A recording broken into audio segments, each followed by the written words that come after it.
김학의 전 차관에 대한 재수사가 오늘 결정됐습니다. 검찰 과거사위원회가 김 전 차관에 대한 재수사를 권고했고 법무부가 이를 즉각 대검찰청에 송부했습니다.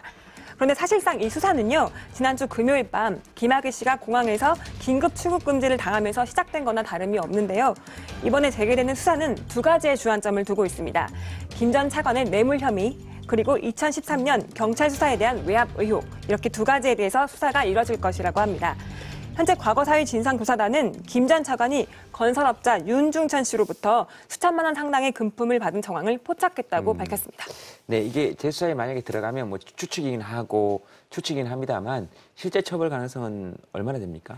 네, 방금 뇌물 혐의 말씀드렸잖아요. 이 뇌물의 액수가 굉장히 중요합니다. 만일 이번 조사에서 김 씨가 과거에 받은 뇌물의 액수가 1억 원이 넘게 되면요, 공소시효는 15년으로 늘어나게 됩니다.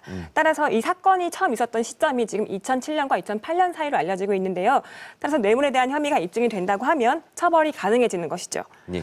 또 이번 재수사 권고 대상에는 포함되지가 않았지만 가장 논란이 되고 있던 이른바 별장 성접대라고 불렸던 사건이 특수강간으로 좀 입증이 되면요. 이 사건 역시 공소시효가 15년이기 때문에 처벌 재수사를 통해서 처벌이 가능할 것으로 전문가들은 보고 있습니다. 재수사를 통해서 죄가 있는 게 밝혀지면 처벌할 수 있다는 거죠. 그렇죠. 공소시효가 남아있기 때문에. 네, 공소시효가 남아있기 때문에. 이 김학의 씨, 그러니까 김학의 전 차관 말고도 이번 재수사 대상에 이렇게 포함된 사람들이 있습니까? 네, 있습니다. 네. 당시 청와대 민정수석이었던 곽상도 자유한국당 의원과요. 당시 민정비서관이었던 이중희 변호사를 수사 대상으로 지목을 했습니다. 네. 당시 김 전 차관을 수사하던 경찰을 질책하거나 경찰청 수사 지휘 라인을 부당하게 인사 조치하는 등 수사를 방해한 혐의가 이 둘에게 있다는 겁니다. 아, 이 사건을 보고했는데 질책하거나 수사하던 사람들을 교체했다는 겁니까? 그렇죠.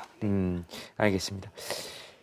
예, 여러모로 우리 조국이 품이 넓어서 우리 모두의 뼈를 받아주긴 하겠지만 그 전에 반드시 밝혀내야 될 일들이 많죠. 네, 그렇습니다. 조국의 뼈를 묻기 전에 진상조사단에 출석을 해서 조사부터 받으시면 얼마나 좋을까라는 생각을 해봅니다. 알겠습니다.